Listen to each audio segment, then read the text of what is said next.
Magat Sister Jofa na keep the faith. Praise the Lord. Shall we say, keep the faith? Keep the faith. Amen. Panghawakan mo ang pananampalataya. Yes. To begin, amen, ang ating pong mundo sa ngayon, as of estimates, 2021 pwede ito. Maabot na tayo sa mga 7.9 billion. Ganun na karami ang tao sa mundo. 7.7 billion. Marami na, medyo liko, no? Wala pa akong anak doon. Wala ka pang anak. Pagka may anak ka, magkakanak ka, madadagdag pa yun. Amen? So, ang mundo ay talagang matanda na. Yes. 7 billion people. 7.9 billion. Yung Christian doon sa 7.9 billion na yun is about 30 to 35% lang. Amen? 30% ng 7.9 billion is nasa 250 billion lang, more or less. More or less, 250 billion. Laro doon.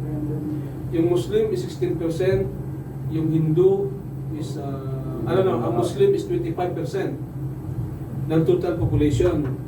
Yung Hindu is 16%, yung atheist at saka yung mga non-denominational na mga kulto ay naglalaro sila sa mga 5 to 4%. 3% naman yung others. Sila yung mga wala na pakialam. Wala na pakialam. Pag sinabi mo may Diyos, mali ko. I don't care. Wala silang pakialam. Kung mayroong man Diyos o wala, ang mundo sa kanila ay it's none of my business. It doesn't matter. Oh, yan. So, kaibigan, ay ba, may Diyos ang mundo. It doesn't matter to me. Oh, ganun yun. So, sila yung mga undecided, kumbaga, 3% ang kanilang numero, pwede ito. Yan. So, dito tayo sa 16%, 35% na Christian. Ang faith nitong mga tao nito is different from one to the other. Amen? Amen. Amen. Mayroong pananampalataya na half-half. Kalahati lang. Meron pananampalataya na buo. Meron namang pananampalataya na urong-sulong. Sister Sheila, makikita ka ng Kristiyanong urong-sulong. Abante ako ngayon. Atras ako bukas. Attend ako ngayon. Bukas. Pasensya na muna, Brother Lito. Pass muna ako. Parang isa inuman lang na pass. Oo. Ganon yung mga nangyayari sa mundo. Kaya nga. But anyway, itong 7.7 billion na ito ay magkakaiba ito ganito. Dahil yung tao, amen, sa simula ay magkakaiba na yung ating kultura. From the ethics, politics, attitude, magkakaiba lahat yon. Hindi lahat ng tao ay pare-pareho sa mundo. Yes. Kaya pag sinabi ng isa, bakit parang asan-aso ka? Yung isa naman, bait-bait ito. Yung isa naman, simple lang ito. Ito naman isa nito. So nagkakaiba sila ng mga kultura. Para bigyan ko lang ng kunting background. Nung hindi pa tayo nagkakahiwa-hiwalay sa buong mundo, Sister Sheila, yung originate nun is doon sa may Genesis chapter 11, verse 9, the Tower of Babel. Ano ba ang nangyari doon? 2 years after the flood, sa Jopa, matapos nung baha doon sa kay Noah, 2 years after, yung mga tao na naiwan, na nabuhay sa lupa, ay they tried not to scatter abroad. Gusto nila magstay na lang sila sa isang lugar. Sabi nila, huwag na tayo magkahiwa-hiwalay. Dahil malungkot ang magkakahiwa-hiwalay. Diba? Magsama-sama na tayo. Walang iwanan. Hanggang kamatayan. So they plan to stay in one place and to build a tower to become their home. They make a building, actually, Sister Sheila. And their plan is habang dumadami sila ng dumadami, nandoon na sila sa lugar na yun hanggang sa and the goal is to reach up to heaven. So nakita ng Diyos yung kanilang plano. aba, hindi maganda ito, paano naman ito? Hindi marireplenish yung earth. Magkakaroon ng unbalance. Yan. Yung isang bagay dyan na meron lagi is yung balancing. Kumbaga sa Yin and yang. chemistry ngayon dito is yung equational, gravitational equation. Oo. So para magkakaroon ng equilateral, ay kailangan ay balance. Wala. So, can you imagine kung ang isang banda ng mundo may tao, yung kabila wala. So hindi na magiging balance. So what the Lord did was to confound the languages para magkahiwa-hiwalay sila. Kaya nagkaroon ngayon ng English, Tagalog, Portuguese, Filipino, Chinese. Kaya nagkakaroon ng maraming language sa buong mundo. Ayun ang background. Kaya meron naalala ko isang nakakatawang kwento eh. Sa bus namin noon, nung wala pa akong sasakyan ngayon dito. Sa bus namin, halo-halo, no? May Sri Lanka, may India, may Pakistani, may Pilipino. Ganyan din kami. May Egyptian, di ba? Sumakay ka sa bus. Biglang tumugtog yung butchikik sa isang cellphone. Kung kuwela, di kung kuwela, na butchikik, ek. Narinig ko yung sa likod ko, sabi niya, what this sound? Nato Sri Lankan? Sabi ng Sri Lankan, no, that is not Sri Lanka. Nato India. Sabi naman India, no, that is not India. Sabi nung isa yung Pakistani, no, that is Pakistan. No, that is not Pakistan. May Chinese din, taga Siemens. Nato ang Chinese. Kung China, this one Chinese? Sabi ng Chinese, no, that is not Chinese. Sabi ng isa, anong sound yan? Yung papatugtog, yung kasama ko, si Yoyoy Villambe yung chicken. Sabi ko, Pilipino. Pilipino na sound yan. Pilipino na sound. Oh. So, ibig sabihin, hindi kayo magkakadiyan. Magkakadiferensya kayo sa lingwahe. Amen? So, ganoon ang tema ng tao sa mundo. Differences. Sa differences ng faith, dito nagkakatalog rin ito. Sapagkat ang isang Diyos ay mayroong isang katotohanan na dapat tuklasin ng tao na kung itong katotohanan na ito ang palaya sa Kanya. Yes. But when it comes to faith, everyone is strong enough, amen, and smart enough to defend the faith, saying that, kami lang ang talagang totoo. Mag-ready mo isang mic natin dito. Kami lang ang talagang totoo. Pag kayo ay hindi sumama sa amin, wala kayong kaligtasan. Pag sinalo mo naman yung isa, no, that is not the truth. Hindi yan ang totoo. Kami ang totoo. Pag pumunta ka naman sa kabila, hindi yan. Kami ang totoo. Amen? Pero ang katotohanan, talagang may katotohanan kuya dito. There is one truth na naitago ito sa maraming tao. There is a truth, amen, na naitago sa maraming tao at ang faith na kanilang dinadala natin o dinadala mo, how can you be sure that that is the faith na talagang makapagligtas sa'yo? Sabi nga ng isang ministro hindi nga kayo sumama sa amin, talagang wala kayong kaligtasan. Dahil kami na maligtas. Yes. Paano kami maligtas diyan? Iglesia lang daw maligtas. Yung parukang, ang kura paruko nyo dyan, magnanakaw ng pato yan. Hindi ko lang sabihin nyo. So, ganun. So, ang isang magandang hanapin natin is yung true faith. Truth. Amen? Kung ang katotohanan ay masumpungan mo, ang katotohanan ay magpapalaya sa iyo sapagkat ang demonyo, amen, the devil, ay hinahawakan niya ang mundong ito. Already in the grasp of his hand.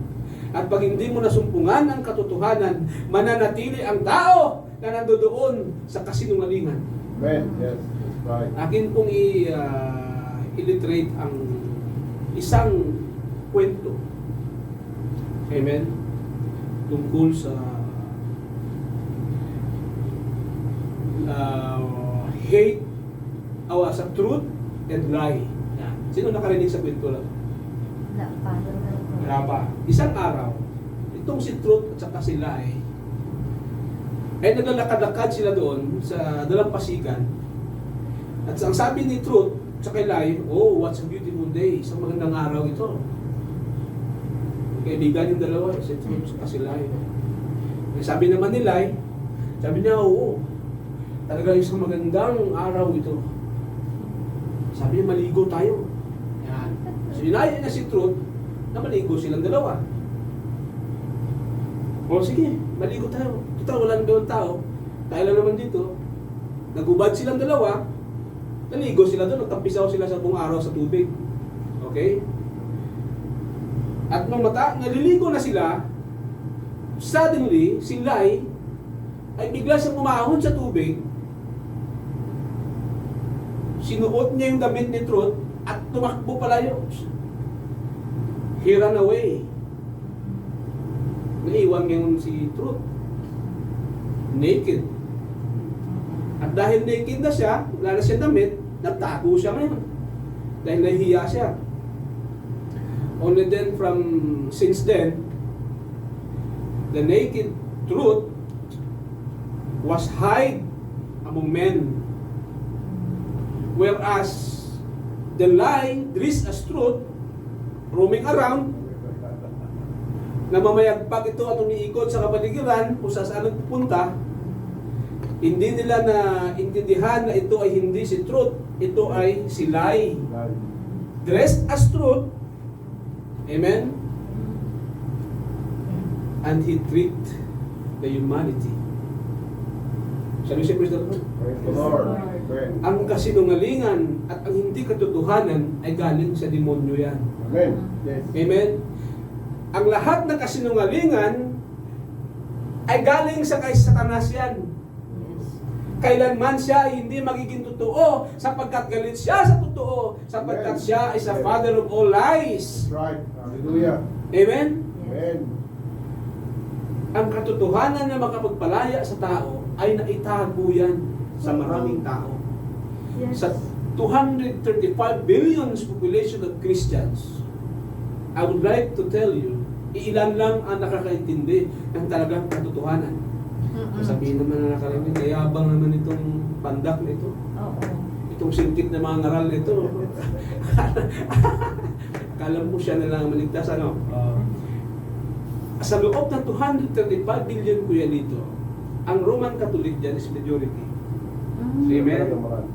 Ang dami. Ang oneness group, Sila parang. napag-aralan na natin yan noon, di ba?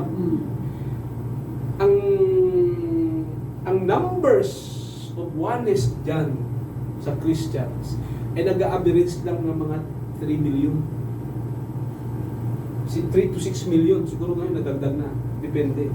Mas may maraming sect na nagsasabi, they claim that we know the truth.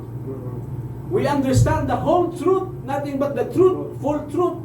Turutot pala yun, hindi pala yung truth. Amen? Oo. Shall we say praise the Lord? Praise the Lord. Hallelujah. Ang sabi ng Panginoon, broad is the way that leadeth to destruction. Narrow is the gate and hard is the way that leadeth into life. Yan. So, ang makitid na daan, yan ang papunta sa buhay na walang hanggan. At kukunti lamang ang nakakasumpong nito. Yes, amen. Ang numbers natin ay hindi mahalaga sa harapan ng Panginoon. What I would like to reiterate, Hallelujah. amen, is kung anong aral ang ating naintindihan sa harapan ng Panginoon. Amen. Sapagkat nung namayampag ang kasinungalingan at nag-roaming around, marami ang na-deceive nito. Ang akala nila yun ay si Truth, hindi pala si Truth yun, si stranger. Amen. Impostor pala yun. That's right. He was a lie dressed as a truth. Shall we say, praise the Lord? Praise the Lord. Now, in book of John, Karugtong naman siya eh. basahin natin sa Biblia. Okay? Jesus, John 14:6. Pakibasa mo nga, Sister Sheila. Ilang time. Sister Joe, paano naman ang babasahin natin? Jesus said, 14:6. Sinabi sa kanya ni Jesus, ako I am the way, the truth, kapanatagan and the at ang life. buhay. Sino man ay di makapagbaroon sa Ama, kundi sa pamamagitan. Amen. Ako ang daan, The truth and the life. Ako ang katotohanan at ako ang Leads to the Father. buhay. I am the truth, the way, and the life. So kung ang katotohanan pala ang hanapin natin, kanino natin matatagpuan? Jesus. Kay Panginoong Hesus. Wala nang ibang katotohanan na maaring makapagpalaya sa tao kundi ang Panginoong Hesus lamang, sapagkat ang sabi ng Biblia in John 14:6, Jesus is the way, Jesus is the life, and Jesus is the truth. Kung ang kailangan mo, Kuya Lito at Sister Angel, Sister Jova, ay buhay na walang hanggan, sa kay Lord Jesus Christ mo ito masusumpungan. Kung ang kailangan mo ay ang daan na hindi mo alam kung saan ka na papatungo, kung ikaw ay naliligaw, kung ikaw ay isang kaluluwang ligaw, alalahanin mo na ang Panginoon is the way. Amen. At kung ikaw ay hindi mo na ma-identify kung ano ba ito ba ay totoo na, ito ba ay nagpapanggap ka, o ikaw ay kung ano ka, kung ikaw ba ay panuway ka, Praise the Lord. Come on. Praise the Lord. kung ano ka magklase ka, alalahanin mo na ang Panginoon ang siyang daan para masumpungan mo ang liwanag, sapagkat ang tao minsan ay nabubulagan siya ng kanyang nararamdaman.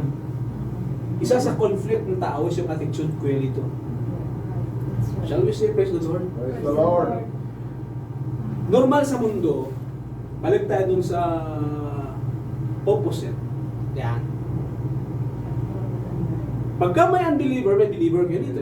Yes. Amen? Opposite yan. Pagka may mabait, Masama. may masama. Mataba, payat, pangit, gabi, umaga, opposite lahat yun. Pagdating sa attitude ng tao, when hate and love collide, how you handle. Amen? Yung hate ng tao. Pag ang galit ng tao ay nag-cover sa kanya, nawawala siya sa momento. Yes. Nalulose control ng tao. Kaya hindi mo na ma-black out ka, Kuya Lito. Kasi mayroon naman tao minsan, talagang sabi niya, kaya ko siya ginawang corned beef kasi nadilim ang paningin ko. Akala ko baka siya, kaya ginawa ko siya corned beef. Kaya ko siya tinagtad ng itak. Oh. Only then after na-realize niya na black out lang pala siya. It's because of anger. Itong hate, pag ito ay nanganak, magiging galit ito. At pag ito ay nagiging galit, ito yung pumapatay sa kasiyahan ng tao. When you feel hate, at when hate consumes you, it revert into something worse. Nagiging isang sakit ito, na ito ay torture mentality, spiritually, emotionally, physically. Ang hindi na overcome ng tao, the attitude, minsan is yung hate. Dapat ina-overcome yan ng love. Amen. Yes. Amen? Ang suggestion ng Bible dyan, pag ikaw ay nakakaramdam ka ng galit, kaya dito, anong verse natin yan? Huwag mo hayaang abutin ito ng isang araw. Do not let the sun go down upon your wrath. Yes. Yan ang advice ng Bible. May mga tao, proven ito, sa mga friends natin, mga kaibigan ninyo. Meron kayong mga makaibigan na siya pagka nagkaroon siya ng pag inaway, nagkaroon siya ng kaaway, aawayin kanya in 1,000 of years kaya dito. Lifetime bago kanya. So it's so much hate na dapat ay nare-resolve ang mga issues kung Ang nagpagkawayan. napapag-usapan. Pag hindi na-overcome ng hate ang love. Amen? Amen. So pagka ikaw ay lost, dapat balikan ang direksyon sa Panginoon. Amen. Oops, Lord, yung kumpas ko medyo very minimum ah. yung kumpas ko mukhang very minimum na ito. Hindi siya nag-indicate ng tama. Amen? So mayroon yan sa attitude dito ng mga tao. Na ang tao ay once na black out siya ng galit. At sino yung may pakananon? Siya yung author ng lahat ng kalukuhan sa mundong ito. Actually, the devil from the beginning was the destroyer. Yeah. Destroyer of friendship, Lahat. destroyer of families, destroyers of everything. Everything that God was built, the devil just wanted to destroy everything that God was created. Ganun ang kanyang purpose dito. So ang katotohanan lamang ang makapagpapalaya sa tao. Yes. Sa kapangyarihan ng demonyo, sa lahat, masusumpungan ito sa kay Lord Jesus Christ. Na yung 7.7 billion, drastically divided pa yan sa lahat ng religion. 3 million to 4 million to 6 million na lang. Divided mo pa yan sa mga backslider na iba na hindi pala simba. Wow. Nung bago pa kami sa church dito, nasalubong namin yung pastor yata ng Baptist yun. Naalala ko si Pastor Choi. Kami dalawa ng pinsan ko sa barko ngayon. Masipag kami mag-Bible study sa Pilipinas eh. Mga bagong convert kami. Okay. Nung nasa Bible expose na, speaker yung pinsan ko, sabi niya ganito yan. Yung pastor na matanda, sabi niya, kung titingnan nga dalawa, para hindi naman kayo mga pastor eh. Sabi niya, pakitaan na lang tayo ng certificates. Sabi ng pinsan ko, anong certificates? Wala kami, drug addict. Drug addict kami, mga addict kami. Si pastor siya, ganun din ang sagot niya, di ba? Sabi ko doon sa pastor, sabi ko, wala ko kami certificates kasi mga converts na po kami. Kaya ako dati akong addict. Ito, addict din ito. Nasinggiro pa. Sabi niya, bakit kayo nagdadala ng Biblia? Bakit yan, mga addict pala kayo? Diba, sa mundo pa tayo noon. Sabi ng pastor, bakit kayo nagdadala ng Biblia? Kung mga addict pala kayo. Sabi ko, ayun nga rin ang hindi namin alam kung bakit Biblia na yung hawak namin ngayon. Kahit ako nga, hindi ko alam na nagba-Bible study na ako ngayon. Ang alam ko lang noon, nagpag-inuman ako doon sa mga barkada ko. Ang alam ko lang noon, lumitit ako ng Shabu doon. Yun lang, alam ko. Pero ngayon ay nandito ako, nagbibigay ako ng salita ng Panginoon sapagkat ang Panginoon is not a respecter of person. Kahit sino ka pa, kahit anong pa ang katayuan mo sa buhay, ikaw man ay mataas, ikaw man ay mababa, ikaw man ay payat, ikaw man ay mataba, ikaw man ay pangit, ikaw man ay maganda. Kung ang Diyos ay pipiliin ka upang gamitin ka sa kanyang gawain, wala kang magagawa. Kaya magugulat ka na lang, kuya dito. Sabi ko, bakit ako? I-addict ako eh. Yes. Bakit ako nandito? Right. Sabi ko yan din ang tanong pastor, hindi ko masagot. Bakit ako nandito ngayon? Nung isang taon na nakaraang lang, kasi tinawag tayo ng Panginoon. Amen. Nung tawagin ka ng Panginoon, Yeah. ay hindi mo minsan na-explain kung bakit ka na nandito. Amen. Things can change very quick. Oo. Pag ang Diyos na lang gumawa ng paraan, sasabihin mo na lang, bakit nangyari yun? Amen. Tama. Yes. Hindi naman dapat mangyari yun. Bakit nangyari yun? Yes. And only then you realize na yung pala, it is the will of God. Kaya sasabihin mo na lang, if this is your will, my Lord, your will be done. Amen. Shall we say praise the Lord? Praise the Lord. Hallelujah. Wala nang complaint yan.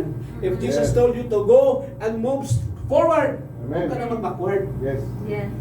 If the Lord Jesus told you to no turning back, huwag ka na mag-turning back. Amen. Amen. Pag sinabi ng Panginoon, huwag ka nang kumaliwa, huwag ka nang kumaliwa. That's right.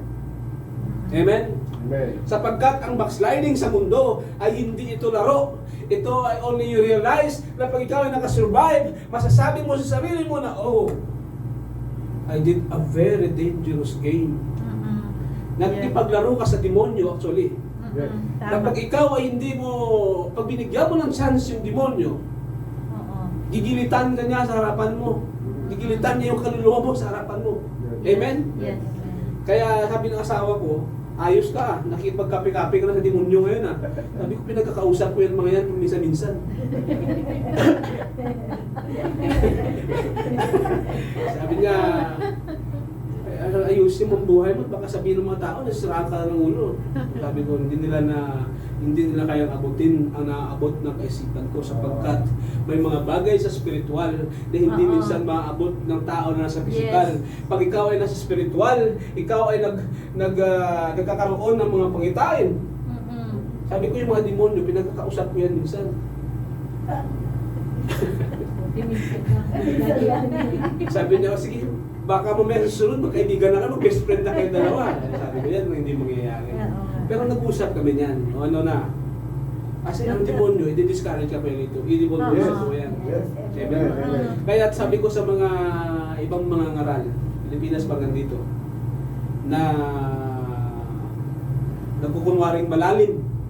Mm-mm. Sabi ko, hindi nyo pa nasubukan ang mga butas na pinagpapasok ko. Hindi naman sa kayabangan, kundi ibig sabihin ay atin po yung pagpasalamat sa Panginoon na ang pag-survive sa backsliding ay mahirap. Yes. Sapagkat hindi mo man gugustuhin yan, Mm-mm. kung yan ay mangyari sa iyo at hindi bibitawan ka ng Panginoon, kaya nga ang lahat ng mga bagay na nangyayari, all things happen, amen, the will of God. It is the will of God. Dahil kung ikaw ay bibitawan, it is a very fearful thing to fall upon the hands of a living God. Right. Mm. Pag ikaw ay nahulog sa kamay ng isang buhay na Diyos, yun ang nakakatakot. Yes. Sapagkat God without man, He is still God. Mm-mm. Yes. But yung man without God is nothing. Totally useless. Oo. Ano ang diferensya ng tao sa kabayo? Yan. Kasi na. Ano ang diferensya ng tao sa aso? Ano ang diferensya ng tao sa unggoy? Mm. Tulad sabi ni Charles Darwin, di ba? Ako, uy, ah. Ay, nagulay ang pinagkaiba ng tao sa kabayo, yung kabayo hindi kumikilala na may Diyos. Yes. Hindi siya nagsisimba sa Diyos. Hindi niya kinakausap ang Diyos. Hindi siya humihingi ng tawad sa Diyos. Hindi siya natatakot sa Diyos. Hindi siya kailanman nakakaramdam na may Diyos. Amen. Whereas ang tao, pag hinabulan ng tagayan, Panginoon ko, Diyos ko, tulungan mo ako. O yan. Pag siya ay nasa nandoon na sa danger, naaalala niya ang Diyos. Yes. Kaya natin kuya Lito nung unang pumasok yung pandemic, di ba? Mm. Yes. Pati na yung Amerikano, hallelujah, hallelujah. Kalsada lang. Sa kalsada, nagpaparade na sila, nagbe-praising sila, sapagkat nandoon na ang alarming ng danger ay malapit na sa buhay ng tao at wala na siyang iba pang mapuntahan kundi tumawag sa Diyos Amen. Yes. Hallelujah. at i-consider na ang mundo talaga ay may Diyos. May Diyos. Ito matapos na naman yung pandemic yung dito. Wala na naman. It doesn't matter. Isi na naman. Yun ang tao. Sila. Pag yan ay nasa panganib, maalala niya na may Diyos. Sabihin nila. Kaya nung bago pa ako na-converse talaga, sa aming lugar, dati akong addict din yan ito. Nasigiro pa. Sira ulo pa. Sabi ng mga taga kami, nasaan si Praise the Lord? Ang tawag sa si Praise the Lord na eh. Oo. Hindi na yung kaibigan mo tawag siya, tawag siya si Praise the Lord na. Tapos sabihin siya, Pastor! Mm-mm. Amen. Kasi ginagawang committee yung sa Panginoon. Oo. Pero ang hindi nila naintindihan, na kahit sila man, kahit ang tao man ang pinakamasama, pag yan ay nalagay sa panganib, magbi-praise the Lord yan. Yes. Tama. Panginoon po, patawarin mo sa kasalanan ko, mamamatay na yata ako. Oo. Pagka malapit na siyang mamatay, maalala niya pa rin na may Diyos. Yun ang pinagkaiba ng aso sa tao. Ang pinagkaiba ng tao sa kabayo. Yung kabayo mula ng pinanganak niya hanggang sa mamatayan, wala pakialam sa Diyos yan. Hindi kumikilala sa Diyos. Amen? Pero ikaw, Sister Jova, you are here. You are delighted to every Yes. services of the Lord. You are delighted to every works of the Lord Amen. because you know na kailangan mong sambahin ang Panginoon. Amen. Dahil alam mo kailangan mong bigyan ng papuri ang Panginoon Yes. sapagkat may Diyos na buhay na siyang nararamdaman ng bawat isa. Amen. Yes. Ang sikreto ng pagyaman ay sa Panginoon. Amen. That's right. Praise the Lord. Yung investment sa pagyaman, hindi naman wala namang mayaman sa atin. Pero yung tama-tama lang na hindi ka nawawalan. Tuturo ko sa inyo. Yung investment, hindi naman tayo magagaling, hindi naman tayo mga entrepreneur, magaling sa negosyo. Di ba? Hindi naman tayo mga economist. Tayo ay mga simpleng mamayan lamang. Pero ang sikreto kung bakit hindi ka mawawalan ng blessings, ituturo ko sa inyo. Gusto niyo subukan, pwede rin. Ibigay mo sa Panginoon ang para sa Panginoon. Yes. That's right. Bigyan mo ng panahon ng Panginoon Bigyan mo ng share ang Panginoon sa lahat ng income na meron ka. Ibigay mo para sa Panginoon at sabihin mo, Panginoon, ikaw na ang bahala sa sobra sa buhay ko. Ito ay bibigay ko sa iyo. Servisyo para sa iyo. Amen. At sasabihin ko sa iyo, balikan mo ko pag sinungaling ako kung Yes. hindi naging totoo. Amen? That's right. Yes. Sobrang Pag inuna mo ang Panginoon, Maapaw na biyaya. if you do the Lord's services first, if you do the service for the Lord will take care of you. Amen. Kung yung mga ibon sa kalangitan na hindi naman yan nagpapagal, bakit pinapakain ng Panginoon niya? Amen. Yes. Amen? Hindi naman nagtatrabaho yan sa sila. Pag yung exhortation ni Sir Joe pa, pag puro ka ng kayod, bakit wala pa rin nagtitira sa 7 nagkakayuran ko na ito? Saan na nagpupunta ito? Oh, nangyayari. Asawa mo pagdating ng panahon, sabihin pa, asawa ka ba? Medyo, ano pa mangyayari? Pero subukan nyo ang naturo ko sa inyo. Invest your time, invest your financial, Yes. invest your effort, Amen. invest mo ang lahat ng bagay sa Diyos. Amen. Una, Yes. si Lord. Pag ginawa mo yan, Amen. at hindi ka i-bless ng Panginoon, magiging sinungaling ang Diyos. Ah. Sapagkat ang sabi ng Diyos, ibigay mo ang sa Panginoon, ang para sa Panginoon, at ang Diyos ang magtitake ng mga bagay na para sa iyo. Amen. Amen. Hallelujah. Kasi bakit kung para si Bandelito, tinumubusan ng pira ito. Ano ito ba sweldo nito? That's right. Hindi Amen. na nakikita yung sekreto ni Kuya dito na mayroon siyang bangko sa Right. taas. Mag-withdraw lang siya sa Panginoon if ever na kailangan niya. Praise the Amen? Lord. Amen. Reverse psychology sa mundong ito, nangyayari yan. Pag iniisip mo lagi ang pera lalayo sa'yo. Hindi ka mangungutang, mas magpahirap ka. Huwag mo isipin yung pera, ang pera lalapit sa'yo. Yes. Praise the Lord. Reverse psychology yan. So, ibig sabihin, pabayaan mo lang yung source of financial mo dyan sa lupa, continuous lang yan.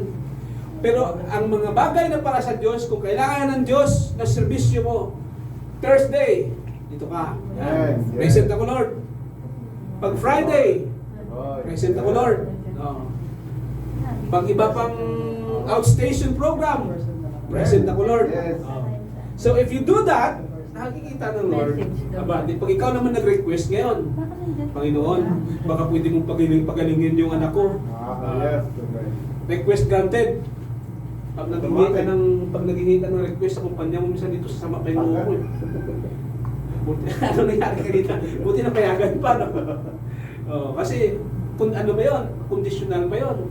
Pero pag sa Diyos ka nakipag-deal, kung ano ang sabi ng Diyos, kailanman ang Diyos ay hindi sinungaling. Pag sinabi niyang i-bless ka niya, mangyayari at madali at mabilis clear ito. I-bless ka ng Panginoon. Amen? Amen. Yes. Proven, Jesus. tested. Is everything we need in our life. Amen.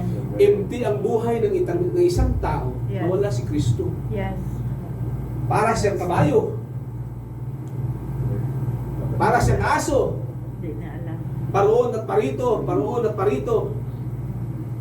Nawala ng paglagyan ng kanyang kaluluwa. Yes. Man shall not live by bread alone, but also by every word that proceedeth out from the mouth of God. Anong verse yan? Matthew chapter 4, verse 4. So ang kaluluwa ng tao, kasabay ng kanyang katawan, ay kumakain yan. Amen. Parehas kayo dito. Yes. Right. Yes. Hindi lang naiintindihan ng tao na ikaw na tao, ang gusto mo lang ay adobo, Yeah. bulalo, The Lord. pansit bihon. Ano yung kinain natin kagabi, Jo? Ano tawag doon? Kanton. Pansit canton, isado, fried chicken, saka ano pa. Yan ang mga pagkain ng katawan. Sapagkat pag hindi natin pinakain ang ating katawan, ito ay mamamatay, magiging malnourished ito, at hindi ito makasurvive. Manglupay-pay ito. Now, spiritually, ang ating kaluluwa, ang pagkain nito is the Word of God. Amen. Sabi natin siya, pag ikaw ay hindi nakapunta ng simbahan ng Friday, isang Friday, para ka kumain hindi ka kumain ng isang linggo. Ang kain mo susunod na pangalawa, ano mangyayari sa'yo? Forced fasting ng dalawang linggo yun, 14 days yun. Na walang kain, Sister Sheila. Yung pinakamagandang pangyayari pag nasa church ka, is yung praise and worship. Yan ang Yes. namimiss mo. Amen. Sapagkat sa mga pagkakataon na yan, ay dyan ka kumakausap sa Panginoon. Sapagkat wala kang ibang panahon, nakakausapin mo ang Panginoon pag nasa trabaho ka. Kundi pag dito ka sa church, wala kang ibang iniisip. Kundi, Panginoon, praise the Lord. Hallelujah. Kay buti-buti mo, Panginoon. Amen. Walang hanggang kabanalan ng iyong Yes. kabutihan, Panginoon. Amen. Amen. Yes. Wala kang ibang ginagawa kung nasa Yes, church ka, praise the Lord. kundi ang purihin mo ang Panginoon. Purihin mo lang ang Panginoon, purihin mo ang Panginoon. Yes. Kaya nga ang mga late sa church, ano lagi yan? Right. Hindi na inaabot yung ginawa natin kanina ng devotion tayo, di ba? Yes.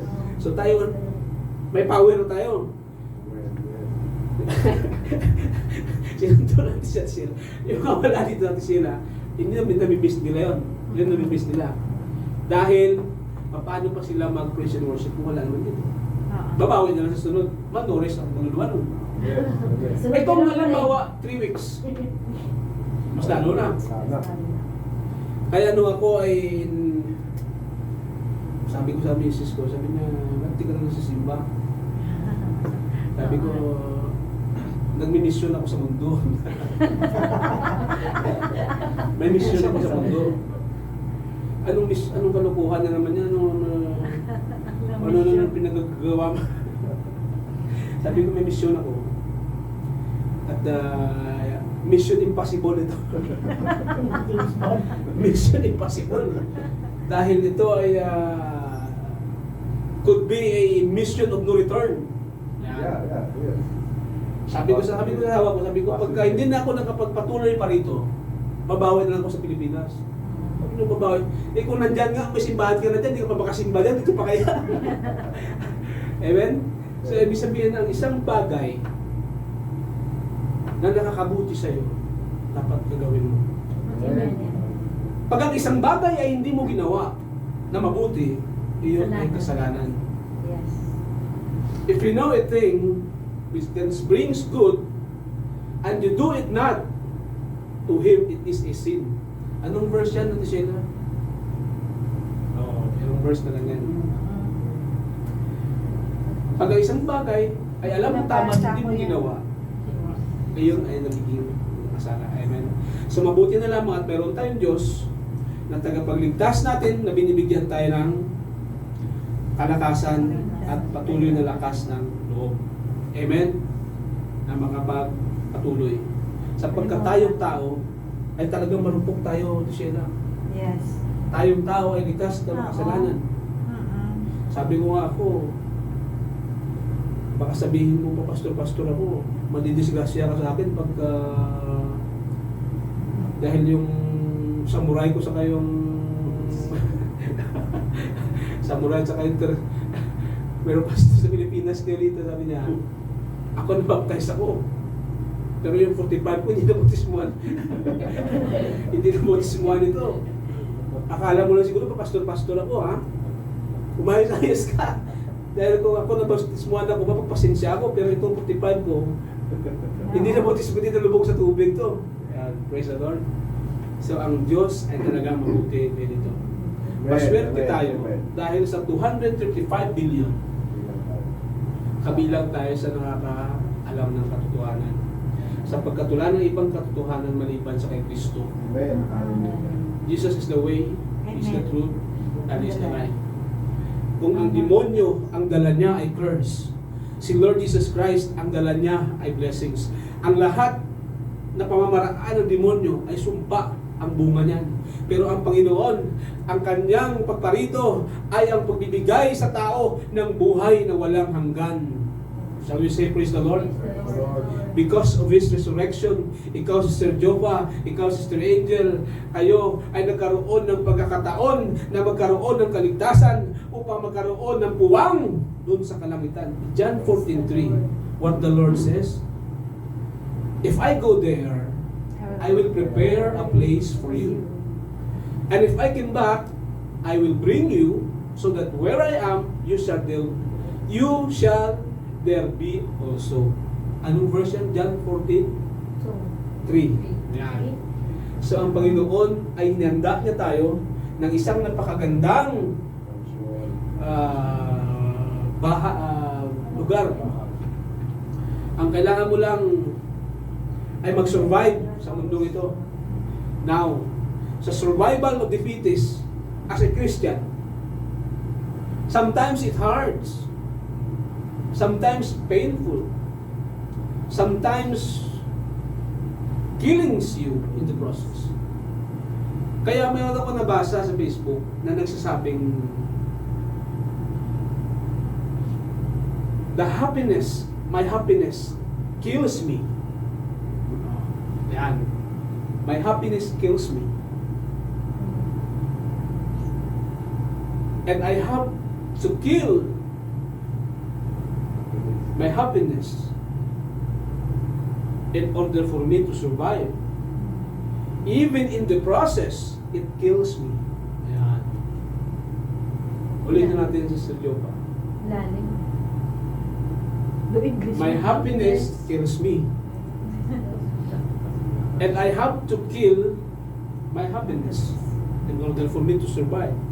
Even in the process, it killings me. Ayan. Mapait at masakit. Mahapdi, kirot. Pero pag ikaw ay nakasurvive kayo dito,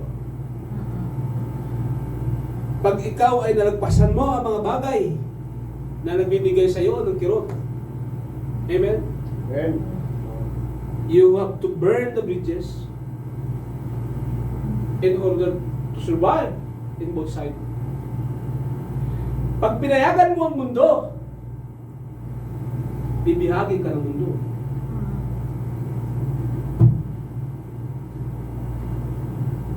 Pag hinayaan mo naman ang mundo, saan ka pupunta kung nasa mundo ka? Flocks of the same feather. Birds are same feather, flocks together. Yung ating warning sa church ay ganito. Amen. Be friendly. Be friendly to anyone, but be cautious. Be friend to everyone, to anyone. Be kind. Halos palang buhatin mo sila. Be gentle, but be cautious. Because the devil is the roaring lion. Little by little, he will contaminate the goodness that is in you. And later on, you will find out yourself. Trap ka na doon sa... You're already in the cage. Hindi ka na makabalik, hindi ka na makasurvive. So sa survivor, yung pag-survive, yun ang nagbibigay ng testimony. Oh. Yung sa mga hindi nakasurvive, Tigo. if you cannot win the enemy, join them. Military na yun. Pag hindi na nakasurvive, then military na yun. Pag ganun. Kasi pag you cannot win the enemy na, join them. Samahan mo na. Yun na yun. Amen. So we say praise the Lord. So magiging sa atin po ang kalakasan ng Panginoon. Atin pong alalahanin na hanggat ang iyong espiritu na buhay ay willing na sampahin ng Panginoon. Amen. Just do the service of the Lord and the Lord will take care of each and every one of us. Shall we say praise the Lord? Praise the Tuloy Lord. tayo at tumayo at ating kausapin ng Panginoon. Sa umagang ito, Panginoon, ikaw po ay aming sasambahin sa umagang ito. Lord God, we just realize na ikaw po ay isang Diyos na talagang makapangyarihan sa lahat, Panginoon. Kami po ay makasalanan. Kami po ay hindi mga mabubuting tao. Kami po, Panginoon, ay hindi po kami mga taong sakdal, kundi kami ay makasalanan. Mga taong hindi kailanman naging mabuti, Panginoon. Kundi kami ay mga lost soul, Panginoon, na hinanap mo mula sa mundo at dinala mo rito. Wala po kami bago. Oh, Lord God, salamat sa iyong kabutihan, Panginoon. Ikaw na Diyos ay aming pong sasambahin sa umagang ito. Ikaw ang Diyos na aming, hallelujah, patuloy na iibigin, Panginoon. Bigyan mo po kami ng patuloy na kalakasan upang amin po mapagtagumpayan ang mga hamon sa buhay, Panginoon. Pag kami po ay naging mahina, pag maging mahina, kami po ay iyong palakasin. Pag kami po ay nagkaroon ng kahinaan, bigyan mo kami ng kalakasan, Panginoon, upang aming masurvive ang aming battles sa araw-araw na ito. Hallelujah, hallelujah, Salamat sa pagtawag mo sa aming Oh, praise the Lord, praise the Lord. Salamat, Panginoon. Lift up your hands to Jesus. Lift up your hands to Jesus. Hallelujah, hallelujah, hallelujah. Salamat po, Panginoon, sa iyong Salamat, Lord God. Pai na pagmamahal sa bawat isa sa amin. Lord God, hallelujah. Praise the Lord. Hallelujah, Sister Angel Jesus. Let the anointing power of the Holy Ghost. Hallelujah, be filled upon her. Bigyan mo siya ng kalakasan upang mag-survive, Panginoon, sa mga panahon ng kanyang pagsubok. Bigyan mo siya ng kalakasan na kanyang ma-survive, Panginoon, ang hamon ng buhay sa kanya. Si Sister Jopa, si Kuya Lito, Panginoon, kami po lahat ay bigyan mo ng pagkakataon na kami ay magkaroon, Panginoon, ng panibagong kalakasan namin pong ma-survive ang aming mga buhay, Panginoon. Kami po ay mga tao